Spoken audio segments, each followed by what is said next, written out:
Welcome to the Tangent Podcast. It's good to be back with you here Howdy, y'all. on a beautiful Tuesday night.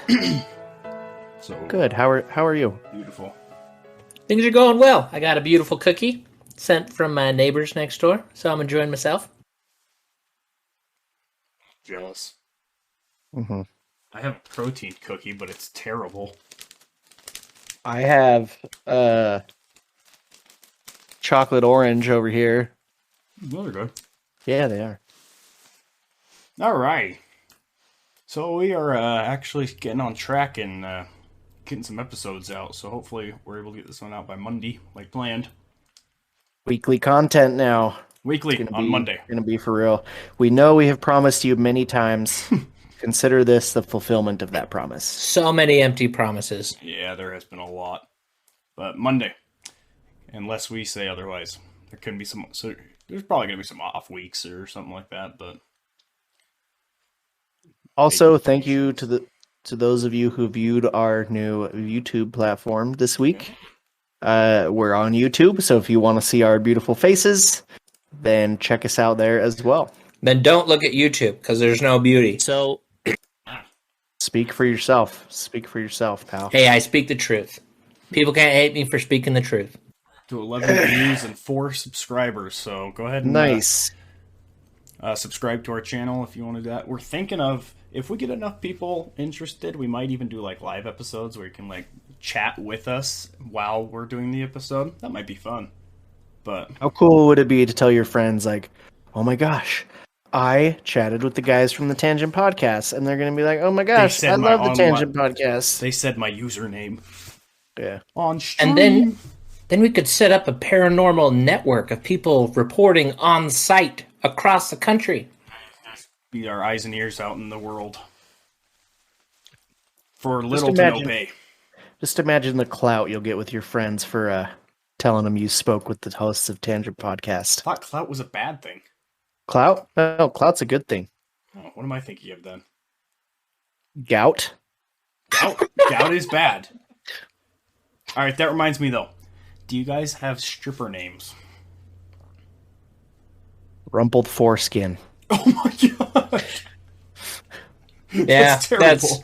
that's usually the best one to go with. Dude, I was gonna go foreskin. with gingivitis.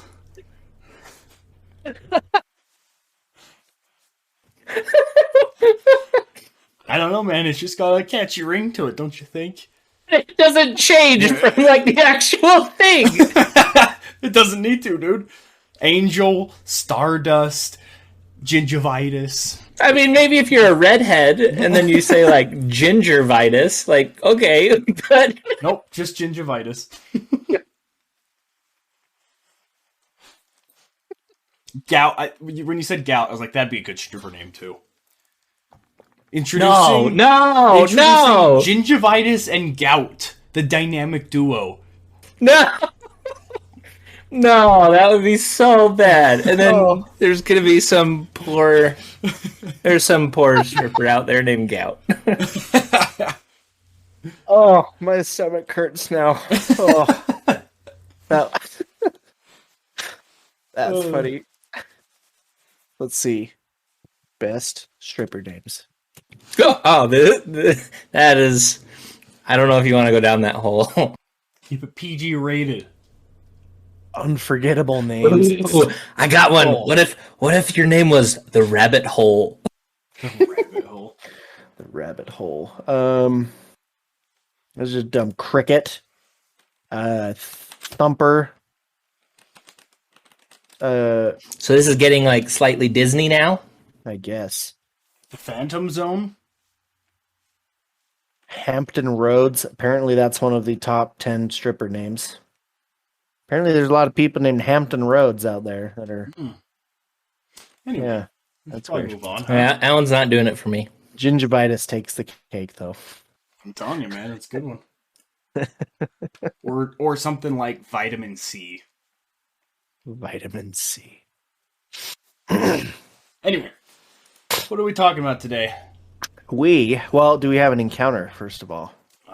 Yes, do we have space news, first of all? I don't think we have space news today. No space news today? So sad. It is sad because ever since Mike, the Rocket Man, do you remember Mike's last name?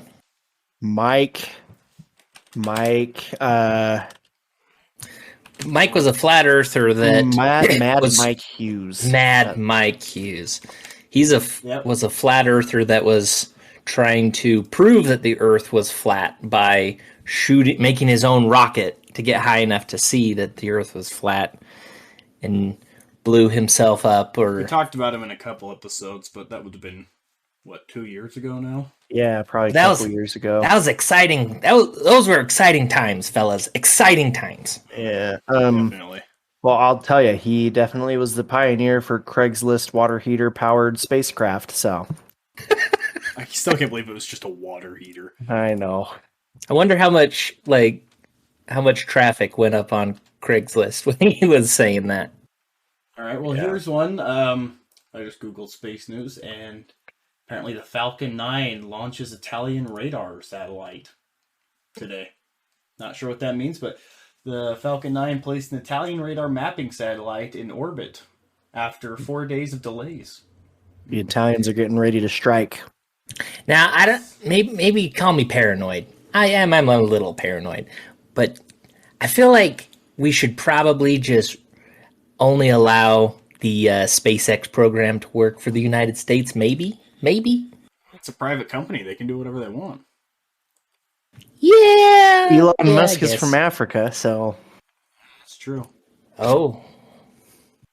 I'm trying to see what the point of this satellite is, if it says.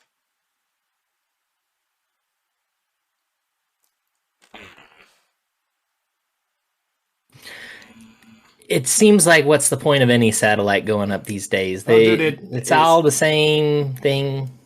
It was it successfully landed back on the ground after 8 minutes. 8 minutes after liftoff. That's pretty impressive. Put a satellite in orbit and then landed within 8 minutes. Now, Is that the satellite landing or is that SpaceX rockets? That's the Falcon 9. Right. So, I mean, yeah, it's impressive, but I mean, still nothing to say about the satellite.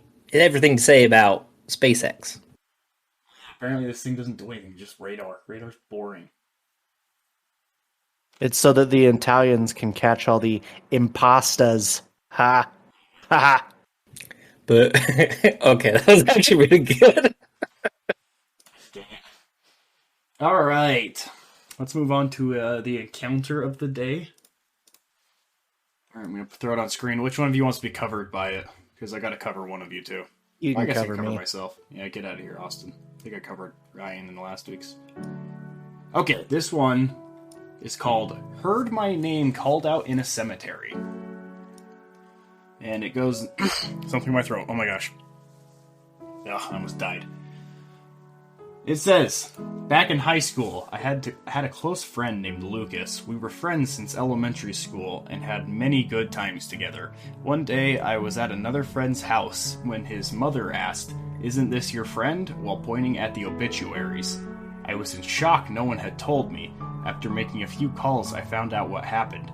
Apparently, he spent 4 days in the ICU before he passed away. What made matters worse was my job wouldn't let me off for the funeral because he wasn't family. I was devastated. Never had I lost a friend before. Turns out he got in a rollover on his 21st birthday. First chance I got, I was determined to go visit Lucas. Upon arriving to the cemetery, I find out that the office was already closed. I wasn't going to leave without seeing him. I spent about 20 minutes going row by row in an area that I felt was right. All of a sudden, I hear his voice clear as day loudly call my name. My eyes tear up, and I go in the direction of his voice and find his grave not too far away. I sat a long time and said my goodbyes with him. I'll never forget that day, and was so happy he helped me find him. I was heartbroken to lose such a great friend, and went to visit Lucas every birthday for 10 years.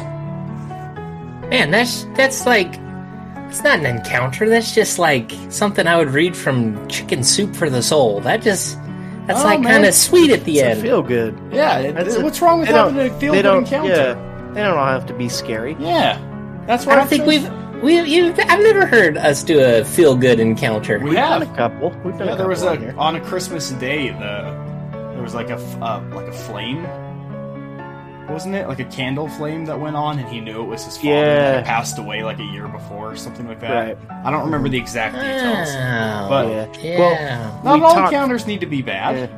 We talk frequently about the good and the bad side too. You know, there's both sides of it, so it's kind of nice to switch things up every once in a while. Ask any religion; they'll tell you there's good paranormal encounters.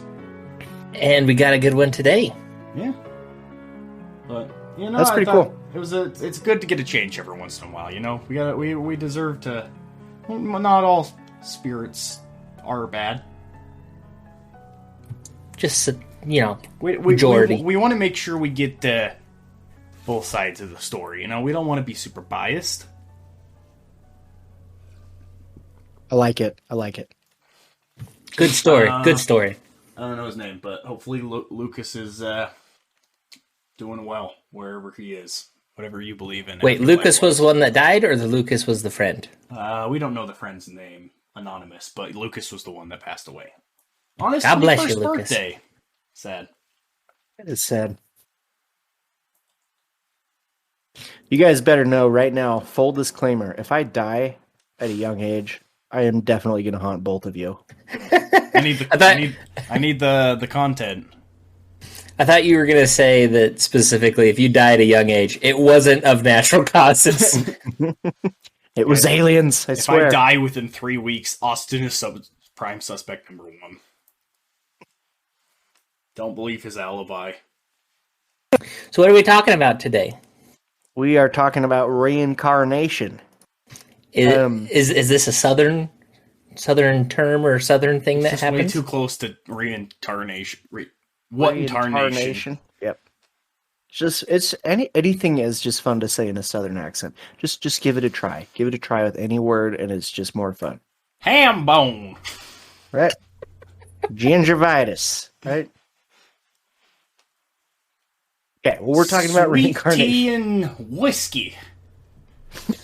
All right. So, reincarnation. First of all, I wanted to give just kind of an overview of where the idea comes from. So, it's been around for a long time. Mainly is credited to the beliefs of Hinduism and Buddhism. And there's, I think in the world, the count now is at least over 1 billion people claim to believe in Hinduism.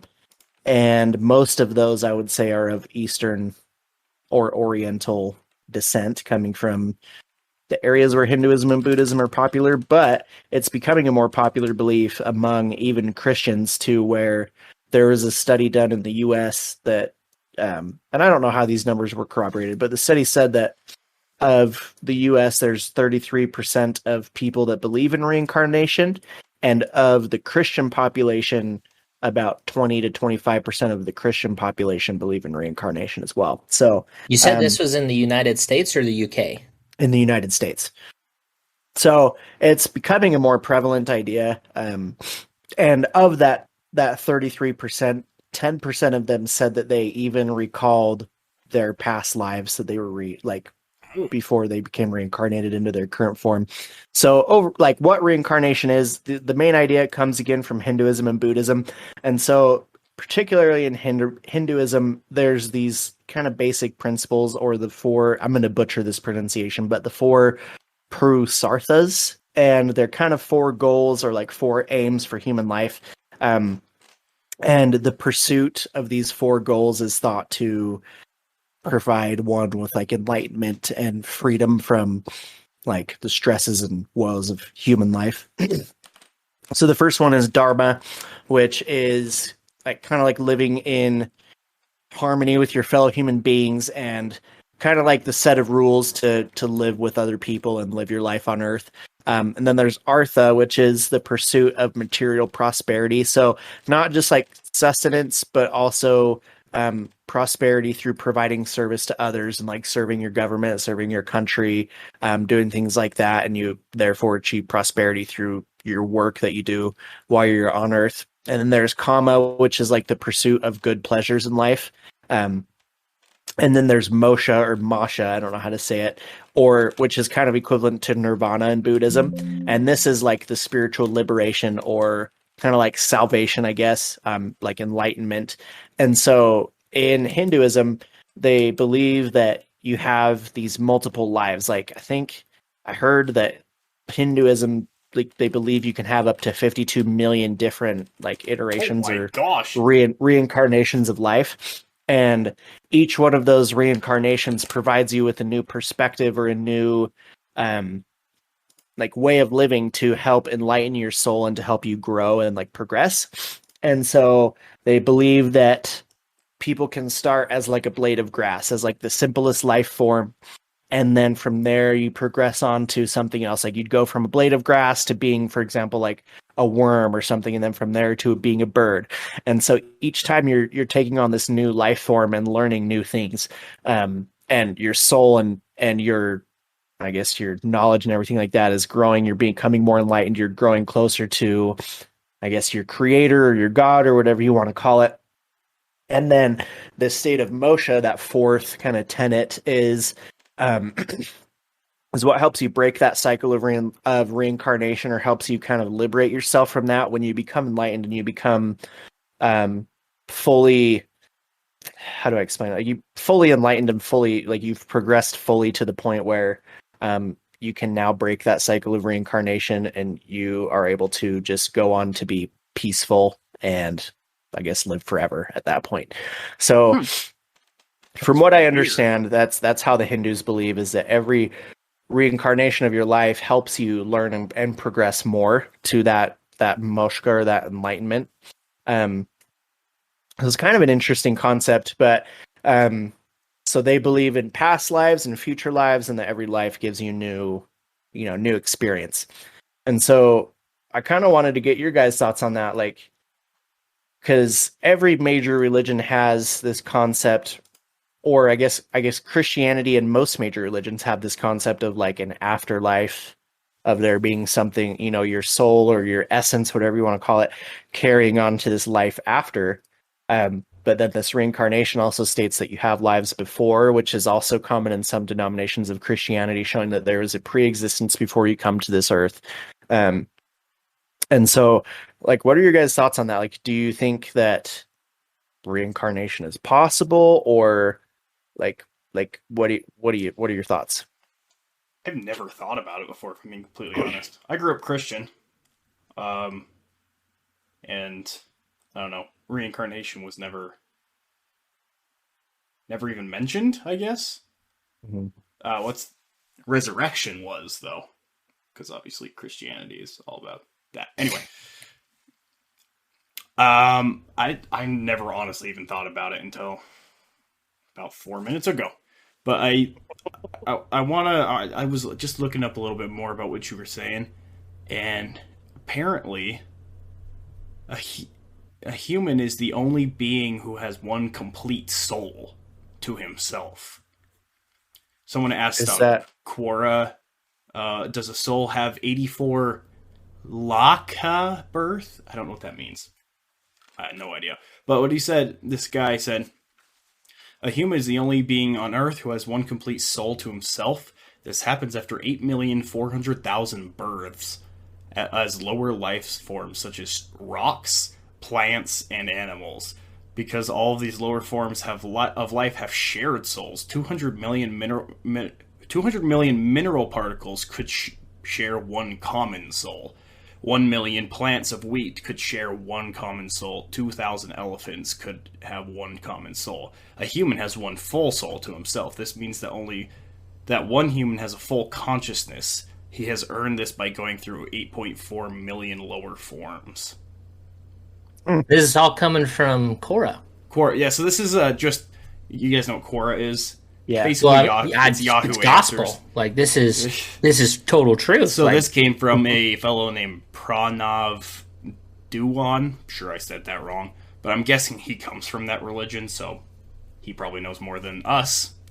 Does it say what religion? Interesting. Hinduism. Oh, okay. Well, specifically Hinduism in India. what I specifically like about that is that there's a general, like, I think it's easy for us as humans to think like we're top of the food chain, we rule the world, and to not care about kicking a rock down the road. But if you genuinely believe that there are spirits that are in each one of these things, it kind of makes you stop and think about, oh, what is the essence or the purpose of some of these lesser beings or lesser items in the earth, but it brings an overall connection to our environment. Yeah. I Makes me mean, feel bad for even kicking all those rocks and stepping on all those leaves. I like to hear the crunchy crunch, you crunchy know? leaves. Yeah, Crunchy there's leaves are one of my nothing. simple joys in life. Hmm. Autumn is just a time of death, constant death. Okay, but here's the thing. Does every human experience this, or do you have to be like a believer and accepted into this religion to be granted this life? I don't know. So the cool thing with Hinduism, and I don't know much about Buddhism. I've done most of this research through the Hinduistic, is that a word? Hinduistic Hinduism? side. And Hinduism isn't really, from what I understand, it's not super strict in that like you become indoctrinated to be strictly Hindu. Like it's more kind of a way of living, like an overall way of living rather than like a strict set of rules. So like some religions, even Christianity, have certain rules or certain things like certain commandments that are set out that you have to fulfill, to achieve salvation or to achieve that afterlife or eternal life with God. But with Hinduism, they kind of accept every religion as just like a good path, and so rather than saying like, "Hey, you need to be Hindu to be saved," or to be have this reincarnation experience, their mindset is more just like, "Hey, everything that's good is good. This is our belief that every religion is like a good path, takes people down a good path," and it's just kind of like the overall experience that you have is more Hindu than like a set rules and commandments. So I thought that was interesting.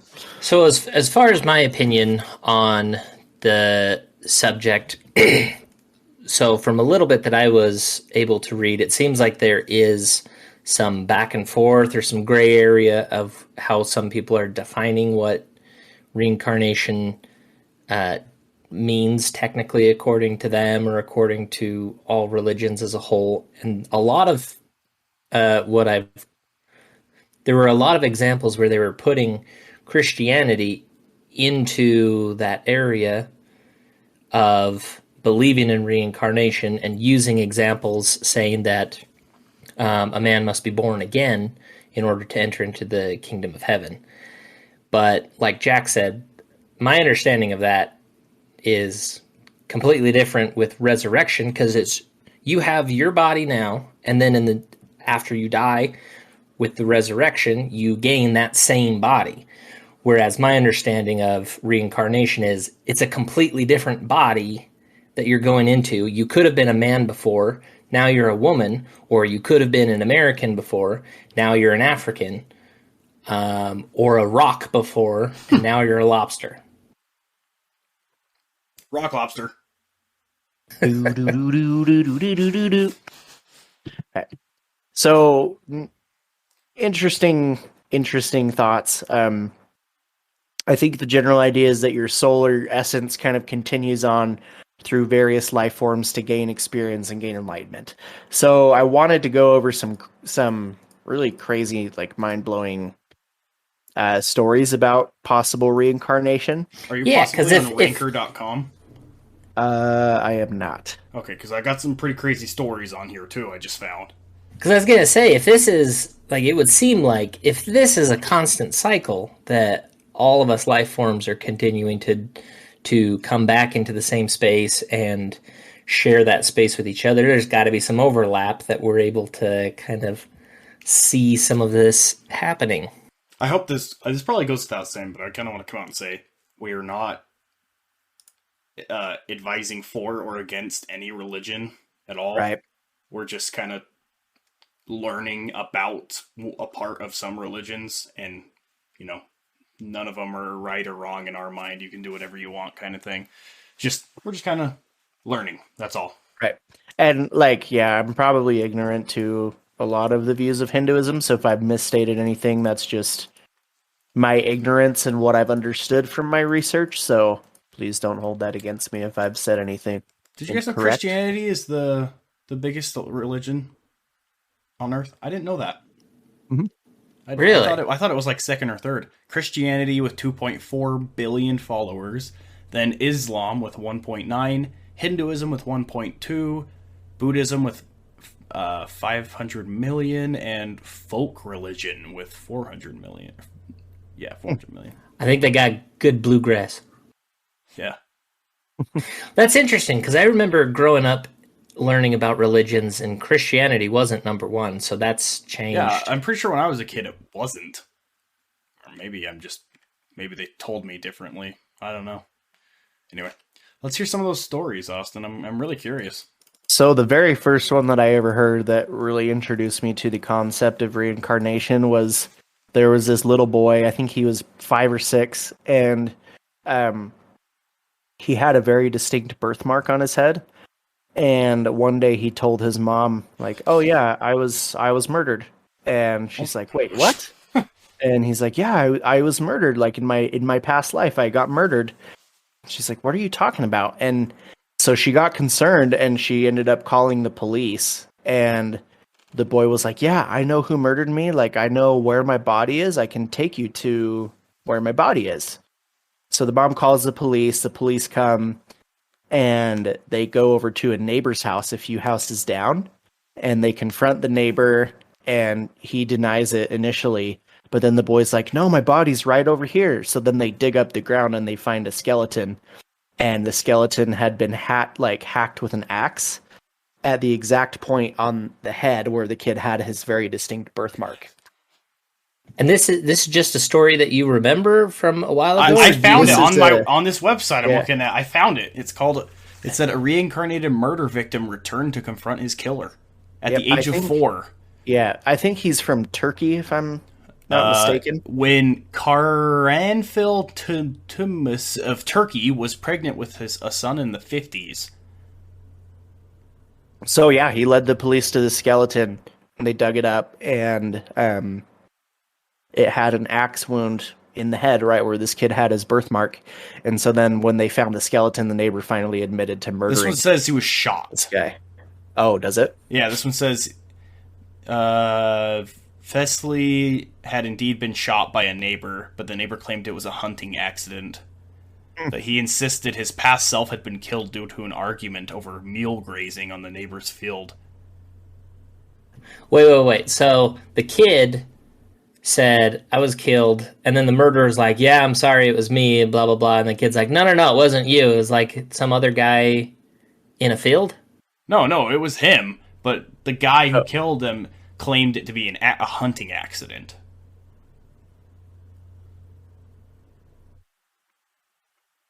But then the kid said, "No, it was a disagreement that we had." Right. It's like, no, it wasn't a hunting accident. You killed me over an argument over mule grazing in the neighbor's field.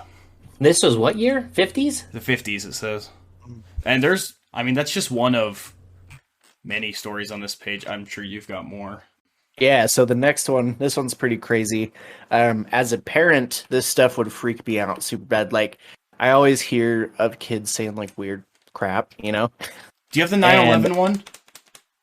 I've heard the 9/11 one. Oh, I'm going to see if I can find that one. If you can find it while I tell this one, because that one's crazy too. This one's kind of similar, though. So there was this kid, his name was James Madison Leininger. He was born on April 10th of 98.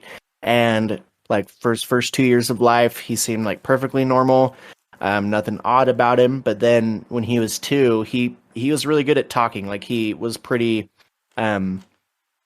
what's the word? He could speak really well when he was really young. Yeah, he was very articulate. Obviously I'm not articulate. But he's very articulate at a young age, and And so when he was 2, he started to have these really like vivid nightmares at night, and he would just kick and scream and like thrash around in his crib. And he would always scream like similar things. He would scream like airplane crash, plane on fire, little man can't get out. And so these nightmares would just go on and on like every single night, and he would be screaming this for like an hour at a time. And his parents like couldn't calm him down. And so like these went on for a while, but pretty soon like other things started happening. So like one day, this happened between the ages of like 2 and 4 or 2 and 5. Like all these things started kind of coming together. And so it started with these nightmares, and then one day they're passing a toy store, and James's mom was like looking in the window, and she saw this World War II like fighter plane toy in the window, and she was like looking and saying like how detailed it was and everything. And she's like, oh, look, there's even like a bomb on the bottom of it. And the kid, he's like, no, Mom, that's not a bomb. That's a drop tank. And he would point out all these features of these planes that not even his parents knew about. Like he knew intimate details of all these like World War II fighter planes, and he knew all the different parts of them. And they said that when he would play with his toy planes, he would do like pre-flight checks of the whole plane, and he would like do all these things to make sure the plane was functioning correctly, and like say all these things that only like a pilot of that plane would know. And one of the details that they said is he would always say like, oh man, the tires on my Corsair are flat. The Corsair was like one of the fighter planes in World War II for the US. And he would say, oh man, the tires are flat. And so later on the parents looked up that detail, and apparently the Corsairs had a problem with the tires like going flat on the airstrips all the time. And so he just knew all these little details that like only a pilot or only someone that would be around these planes would know. And parents like found it really odd because they didn't like watch any World War II movies. They didn't like have World War II stuff laying around. And this kid's like 2 or 3, you know, and he knows all these details.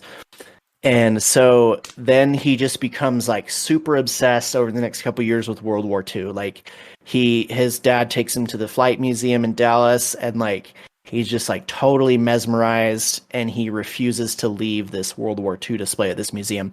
And so he begins like drawing pictures of fighter planes, and he's like talking about them all the time. He's asking his parents for toy fighter planes, and he'd like run around the house and have like all these imaginary battles with his toys. And he would call, like he knew what all the planes were, like the Wildcats and the Corsairs. And then he knew what the enemy planes were too. Like he would call them by the slangs, like they were called like Zeeks or Bettys. And so he would call them by their nicknames.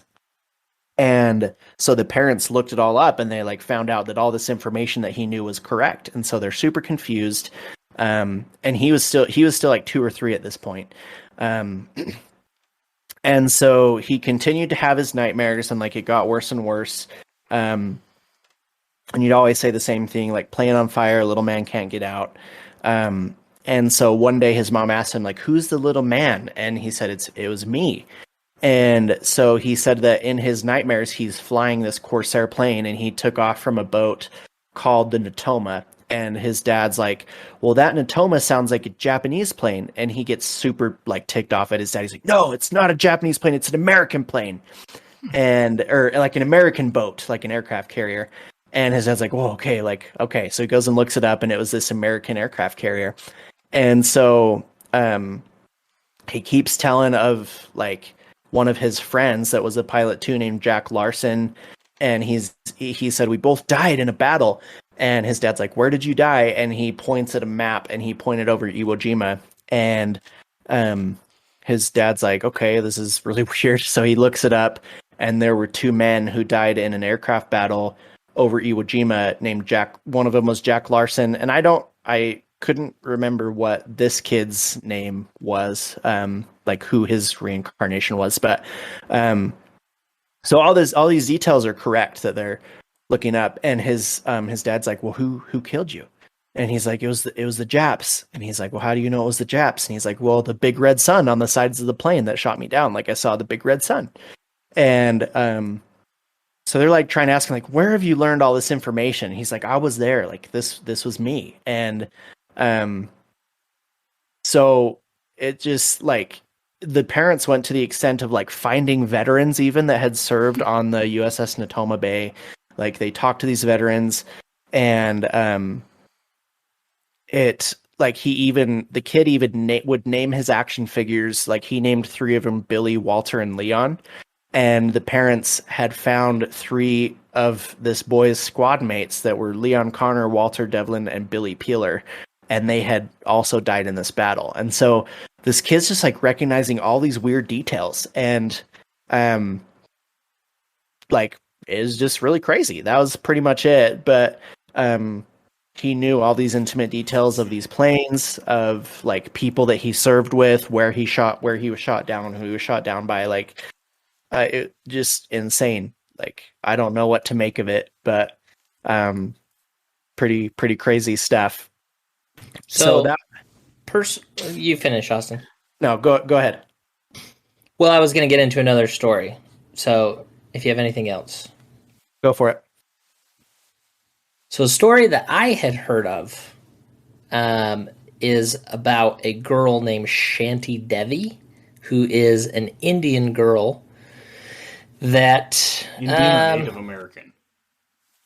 Thank you for the clarification. Not Native American. Gotcha. She is from the country of India. Gotcha. Born in Delhi, India. And so this is in the 1930s. And over time, she continued to tell her parents that her real home isn't Delhi, India, but is Mathura, India, where her husband lived, which is about 145 kilometers. Don't know how many miles that is. 4. Look it up, Jack. How many kilometers? 145.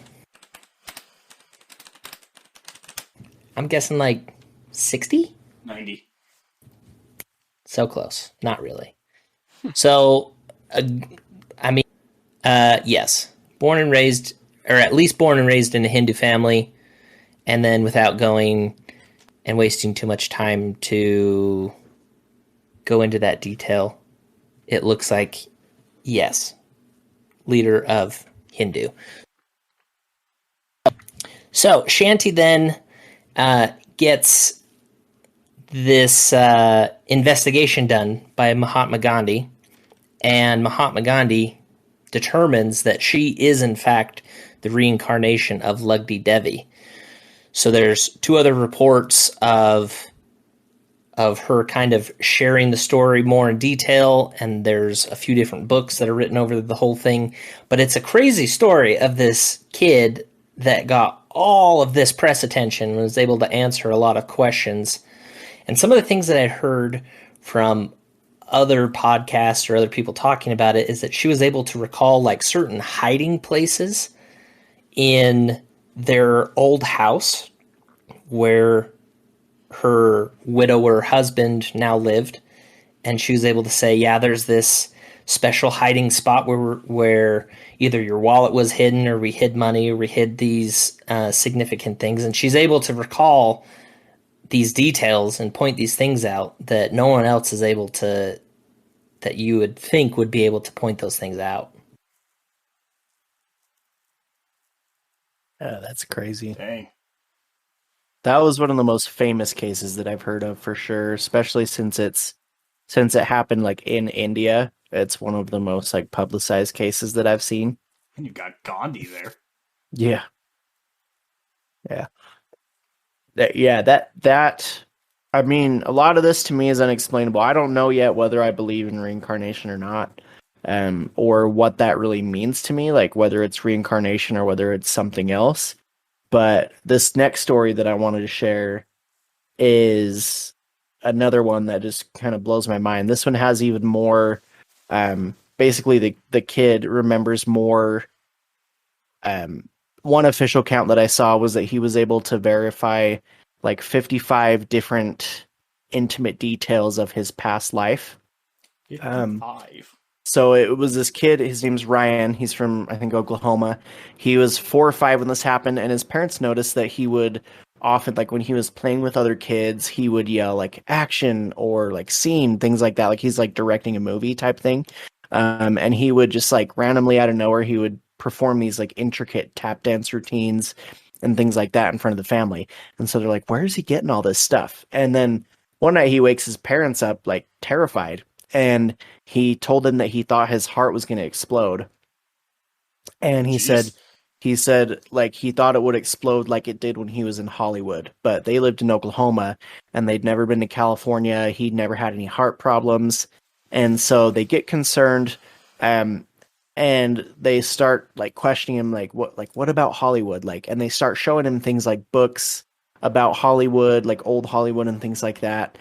And when they started showing him these books, like from the 20s and 30s and stuff, he would point out different actors in these pictures. And he would point out legendary ones like Marilyn Monroe, like Rita Hayworth.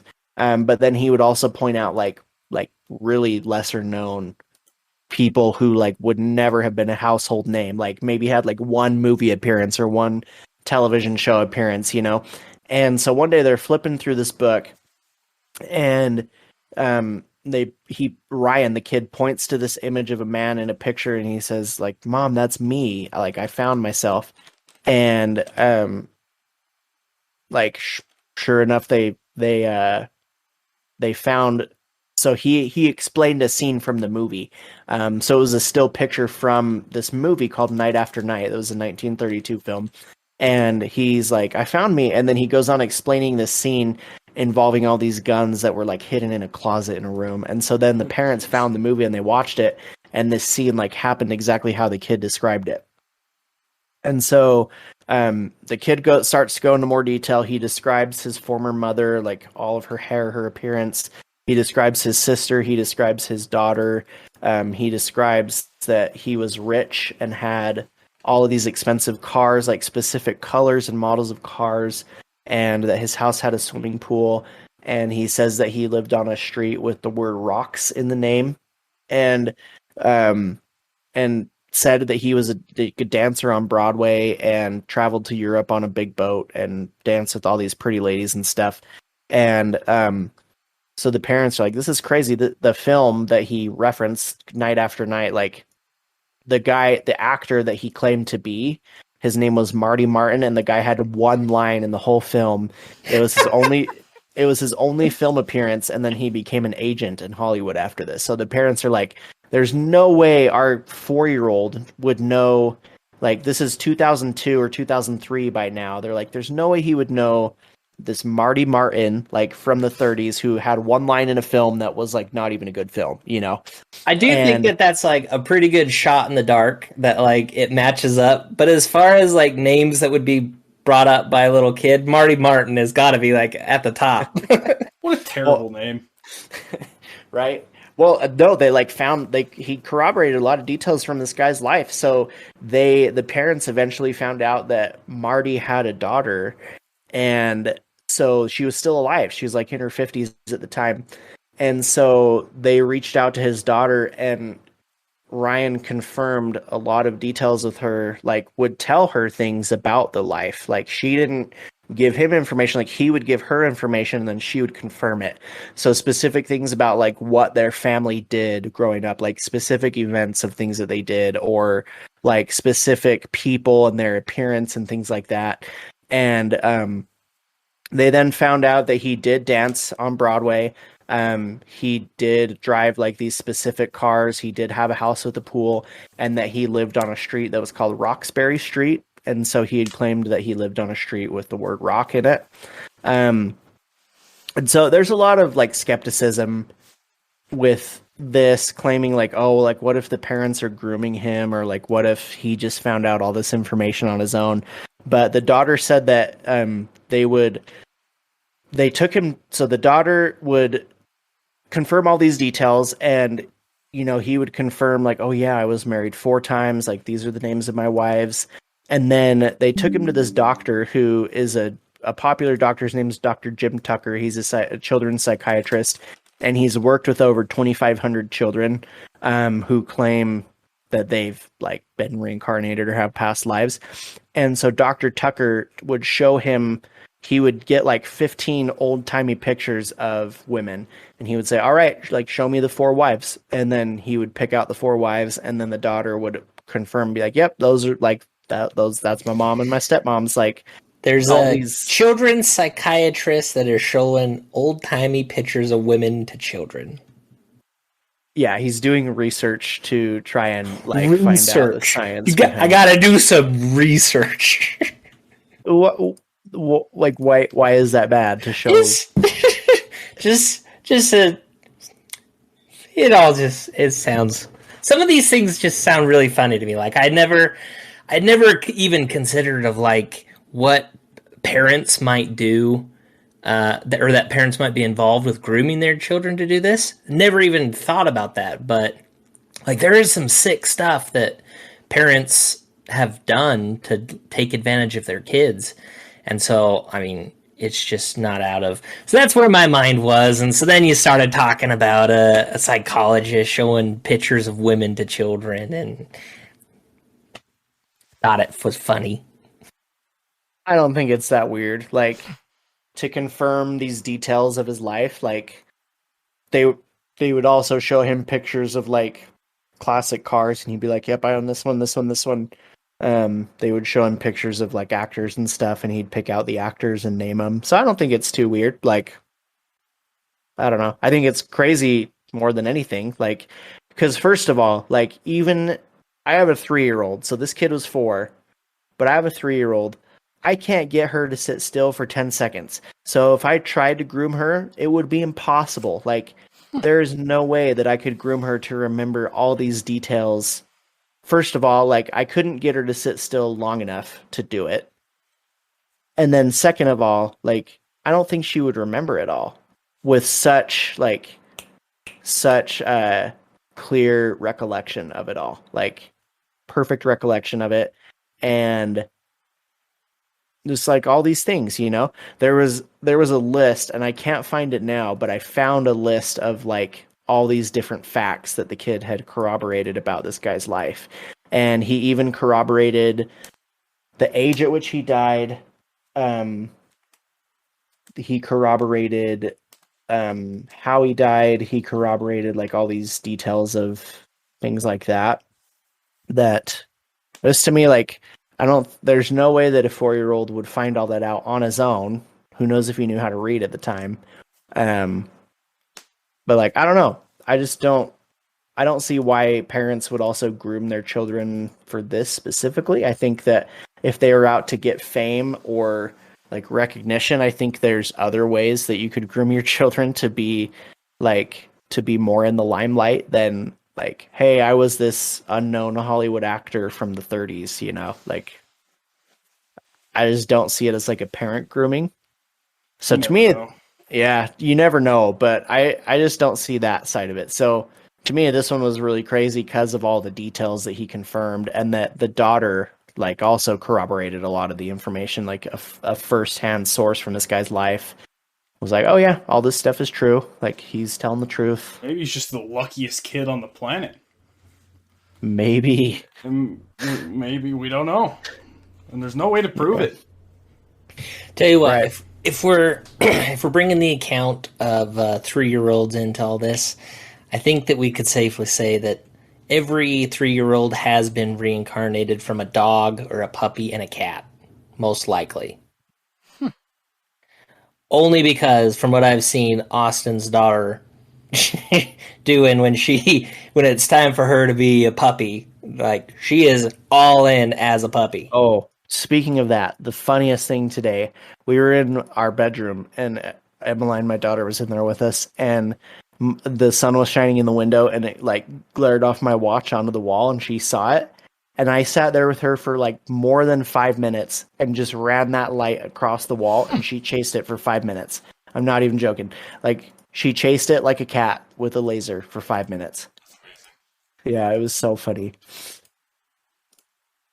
But pretty crazy stories. Those are the stories. So okay, like, so what's your overall, like, if you were to give a quick yes or no, if like how much that you believe about it, or a final thought, what would it be, Jack? I can't. I don't know enough to say yes or no. I don't know. I don't know. I don't want to say anything bad about a religion. I personally, I don't know. wouldn't have believed it before today. But I mean, if all these stories are true, then I don't see another explanation. I've been reading a few of these other ones just on the side here. There's a bunch of short ones. Like this elderly man led a bunch of,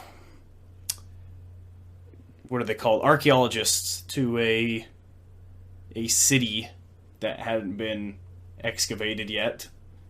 And he told them that, he's like, yeah, I died right here. I was a guard. Somebody stabbed me with a spear. And he was able to lead them directly there, and he was able to tell them what the things they found were for. Because they were like, we have no idea what these tools are for. And he'd be like, he offered a plausible explanation regarding their uses. So, I mean, there's no way to tell if he's right or wrong, but it says that it baffled scholars for years, and he was able to offer one almost instantly. I don't know. I don't think you can make crap like that up. How was he able to find a literal ancient city that hadn't been excavated yet? He said he saw it on TV, like in the background. He's like, wait, that looks familiar. And then he led a team of archaeologists to it. That's crazy. That's a new one I hadn't heard before. That's interesting. Yeah, What's like specific, quick details of that? Let's see. His name is Arthur Flowerdew, and he said for his entire lifetime he was haunted with inexplicable and vivid memories of a city surrounded by a desert and a temple carved into a cliff. One day, while watching a BBC documentary on television, he saw one city of Petra, Jordan. To his amazement, the city matched the one in his head. After Flowerdew shared his story with several people, BBC reporters contacted him asking to put his story on television. Several archaeologists flew to Petra with Flowerdew. He recognized landmarks with ease, including sites that had not been excavated yet. When presented with ancient device, the purpose of which had baffled scholars for years, he offered a plausible explanation regarding their uses. After seeing a guard station, Flowerdew recalled that he had died there when he was stabbed with a spear. The experts who accompanied Flowerdew believe his claims of reincarnation, doubting someone would be able to fake or fabricate the breadth of knowledge he displayed. Flowerdew maintained that he had never studied the city previously and only heard of it upon seeing it on television. While Flowerdew could possibly have withheld information regarding his education, many believe that his story, or this is a true reincarnation story. That's really interesting. Petra is like crazy, well known. I would say like more or less as well known as Stonehenge. Like it is, it's got tons of different like archaeological sites. But that's super interesting that he's able to be like, oh yeah, over in this area where no one's been looking, there's more. It's crazy. I don't know. There's no other explanation in my mind, but I feel like that's something you'd need to study for your whole life to be able to talk about, pretty confidently. Like someone that's, been part of Hinduism or Buddhism for their entire lives and been studying this. I don't want to downgrade their research at all, but I just don't know. So as far as like people that maybe don't know what Petra is like really, it's used pretty frequently in a lot of different movies, including like Indiana Jones and the Last Crusade. It's like the desert, ancient city that's carved into the side of a mountain. It's in The Mummy. It's in Transformers. So it's like, it's used pretty widely. And it still continues to be like a big site that they're finding more and more stuff, trying to figure out what it is that Petra was really used for. So that'd be really interesting to see exactly what Arthur said Petra, like what that site was back in the day.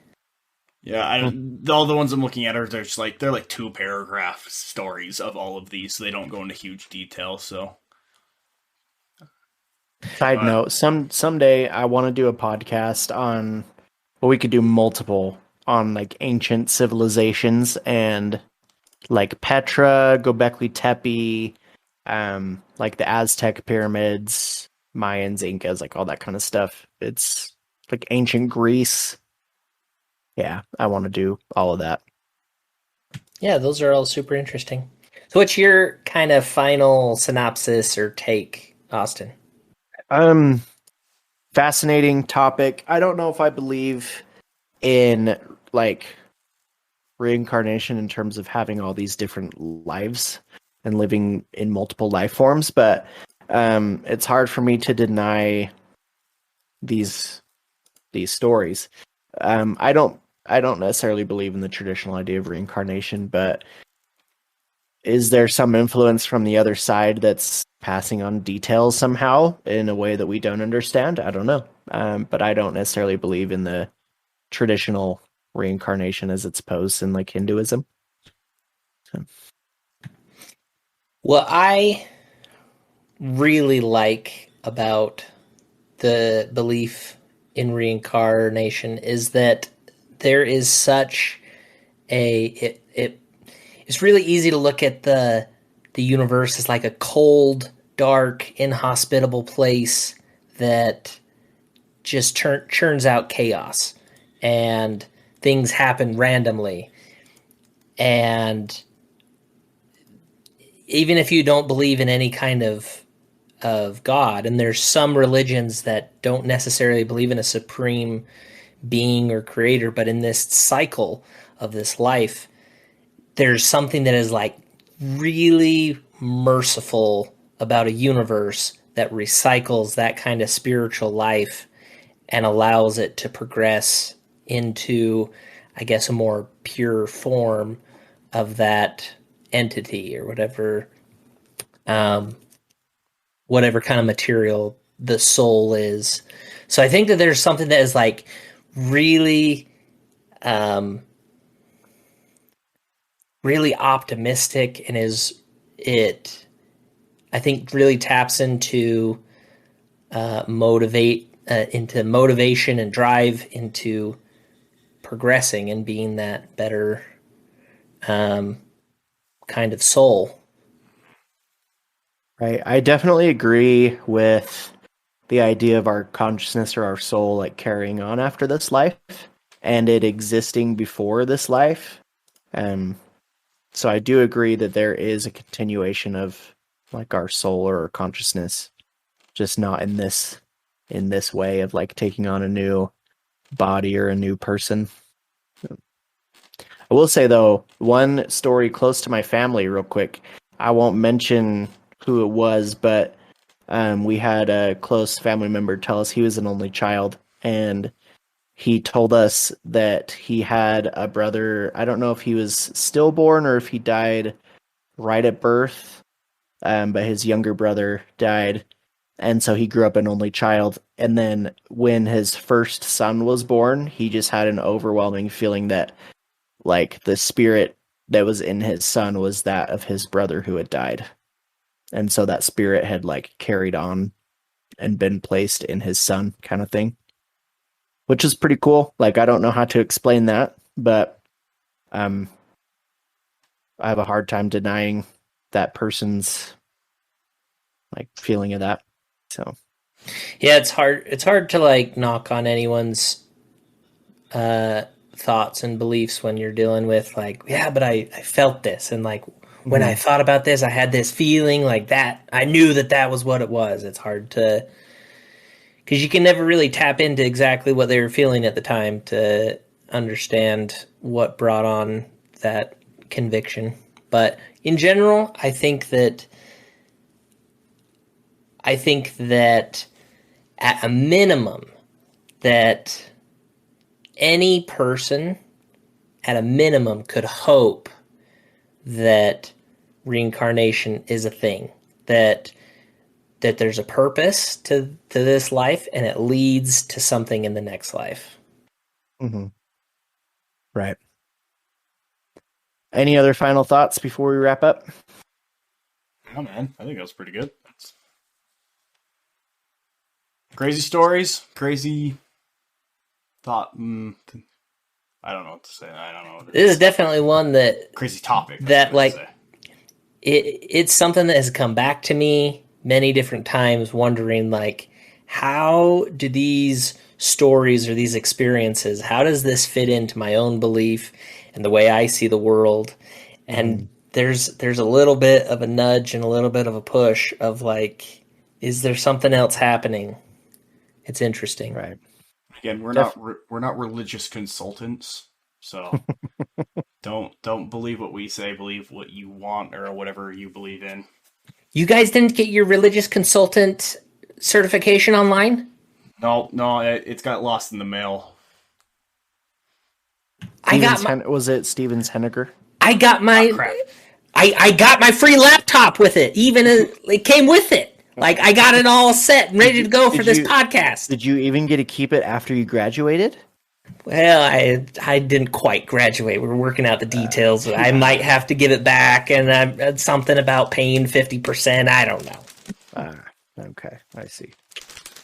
Well, this was fun. Hit us up. We're going to be posting on the social media weekly, and hit us up if you want us to talk about something specific, or if you have your own stories, or if we completely butchered the Hindu religion and you want to correct us.